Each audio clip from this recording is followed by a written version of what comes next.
Creon Companions. This is our podcast, and my name is Anna. My name is Ephraim. I'm Nick. Yeah, and we'll be talking about Creon, our thoughts. Yeah. All right, so we'll just start. Okay. When do we really think that this first domino, in a sense, was tipped over, and we start to see these punishments kind of take place? What do you guys think was the tipping point? Oh, good question. Let's say, obviously, it's not when he sentences Antigone, right? That's that law is just that's his decision was just new.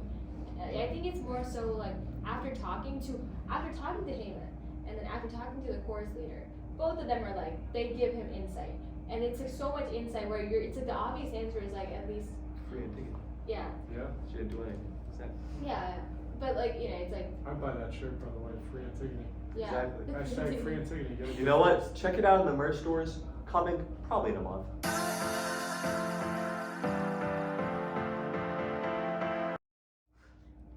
Yeah. I read into this a bit for my essay, for my own personal enjoyment, and I found this one scholar. I can't remember exactly who. Insert it here. Kramer? It might have been Kramer. We'll insert it afterwards. Yeah. That posited that it wasn't the very beginning of the play from which Creon is doomed to death, and it wasn't from sentencing Antigone, and it wasn't even from talking to Haman and talking to the chorus leader, but it was actually when he was actually cursed by the seer, the blind seer. The blind prophet.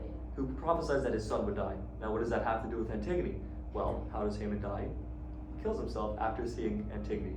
So, in effect, that's kind of when Antigone's fate and Haman's fate and his wife's fate is locked in. Could we maybe going back to the other point brought up, that might have been the first tipping point, the of him kind of not staying consistent with what he believes in, and that's why he's maybe getting punished now, or Like when he tries to go free Antigone, Right. and when he switches over to not listening to the gods. Whenever he changes up, yeah, he gets punished. yeah.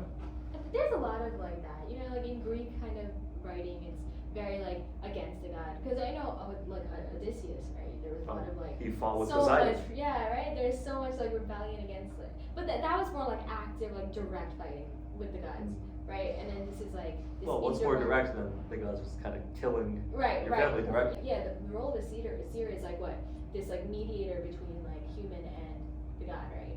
And it's just how would Creon react if the god was right in front of him? True. What Would he respect it? Yeah, is that his limit? I'm gonna say actually listen to what they say, I mean, different perspective. I've never kind of viewed it in that light. Yeah, because I was thinking of okay, so your mom tells you to get the meat out, right? And it's just the text versus the in person. it's there's a difference. Same person is telling you that. Sure. Same authority, but it's such a difference between The mediator means, and direct. Right. It's the idea of not listening to your elders, not listening to the higher authority, and getting. Right. Honestly, in this one, it's interesting because the son too. He's a younger one, and he's saying what he's saying is the right thing. Who's the other one? Him and the son. Right. Son of Creon, right? It's he's saying that he says he mentions I forget what exactly, but it's something along the lines of a person who thinks they're wise has exposed in their head there's nothing there. Right. Who's not taught Socrates. who doesn't Right. take advice from others, it's just the son is giving the advice, and it's it's honestly a turn because most of the time it's you listen to your elders. It's elderly people giving you advice, but the fact that his son was younger than him is giving him good advice, and he's not taking it. It's an interesting view. It is. It's a battle of contrast of him trying to stay consistent and him trying to become that father role, and that's sometimes being a leader and being a father, two different things in some instances. So I mean, it's definitely an interesting contrast to see throughout the book. So yeah, no, it's a great point. It kind of ends on this weird note, right? Because I know, in Othello, for example, usually people die. Everyone dies, they die experiencing their suffering. This man lives to experience the death of his family. And it's what do you think he did after? Because he loses, the two people that are closest to him. Yeah, and I'd say he lost his mind a bit too. Because he had to go, then he has to go, he had to go, bury, I think, Haman after. That was Sure. the ending of this the whole thing. They have to get buried eventually. Yeah. Yeah. At the same time, you can draw comparisons to Gilgamesh. Of course, he doesn't die. He completely went against the gods' wishes, and and Kidu died. He didn't die.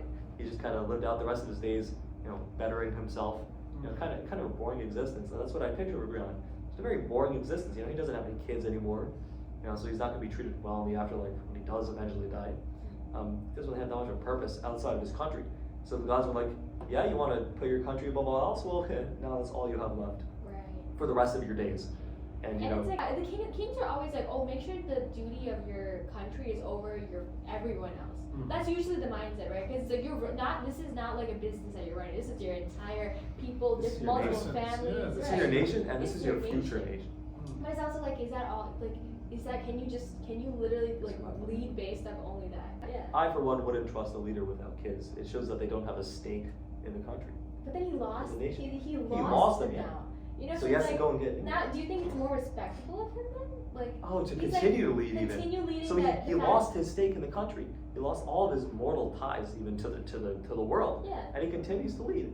I think that actually does show kind of a great dedication. Yeah, right. Because he could have if he He could have chose given up. if he chooses, right. I would go back to the original point. I mean, your point in the fact that he's got no. Well, this is trauma, right? He Right. lost his family. B, he's got no real ties. He's got nothing to keep him going. His kids, his future, his legacy. It's wiped clean. I think this could cause a man to go off the rocker a little bit and not stay consistent. Yeah, imagine him lead. Yeah. And that was his bread and butter. He had family man, right? And he stayed consistent with his beliefs. And I would like to think that it would be very difficult to stay consistent with that after his situation. So, Or maybe with the throwing off of that balance, he can start to accept new ideas, fair. and the kingdom can flourish. That's Yeah. true. Like I want to be the optimist here. Like the half, it's a Glass half full. half full. Glass half full. Like I understand your point. Like yeah, for sure. His like family died. Like his family dies. Right. Where's the motivation now? But it's also like his motivation initially just seems like, oh, my country, right? For the country.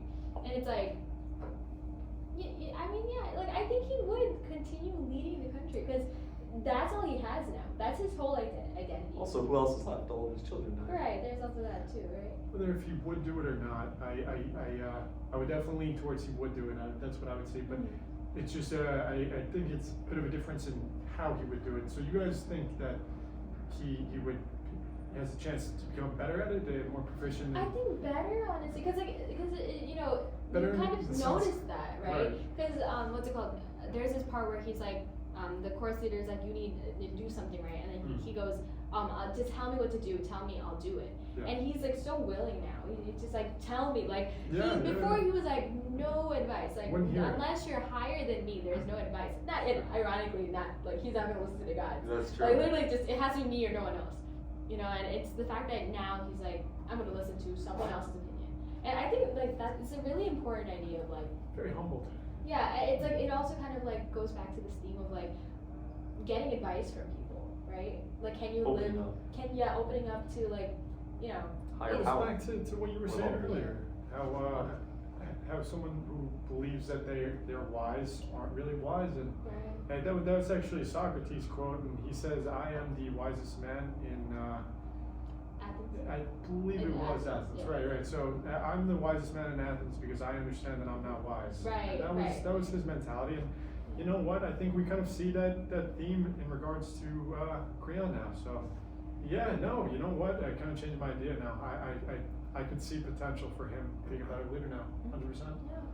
So- But I can also see I can see it going both ways, right? Depending on who is he going to be, whatever his advisors say, whatever like that. He doesn't have any more family, so Well, But he still has that country. I don't think he's going to leave Exactly. this obligation for. Yeah. There's a thing to think about, which is, it was kind of a rough time back then in ancient Greece, and nations rose and fall. Not nations, like city-states would rise and fall on, fall to war. We don't live in that kind of society anymore. Where we have to worry about food. Right. We have to worry about water. So maybe with Creon as an enhanced leader, the lives of so many were saved for the cost of those few. Maybe this was, just maybe, the gods didn't kill his family for his wrongful treatment of Antigone. To save the country. Maybe For the greater good, you're saying. Exactly. Maybe it was. Utilitarianism. Exactly. I wouldn't necessarily agree with that idea, Well, but but I see it's- your it's- point. I it's see where possible. you're coming from. Yeah, I never thought of it like the country is benefited from the death of All these Antigone. people. I was just only just Creon and like the death of many, but yeah, like they, I wouldn't know how the people were. I don't think we ever see any glimpse of like how the people felt about Creon. Well, the they people loved were fully Antigone. they loved Antigone. She was kind of a martyr, right? She was so like what? So what do you guys think? Like the people who they were so on the side of Antigone, right? So that means they had some idea against Creon. So maybe he wasn't ruling as much as he should have. Maybe he wasn't like being the leader that maybe the gods thought he There's was. definitely gonna be some riots. That was I could say. Alright. Yeah, Protesting. there's that too. Yeah. Everyone subscribe to our subscription for $5 a month. Please. Yeah, please. And if you like those questions, you could submit your own. Just join the $10 a month patron tier, and you'll get to submit one per month, as long as it's safe for work.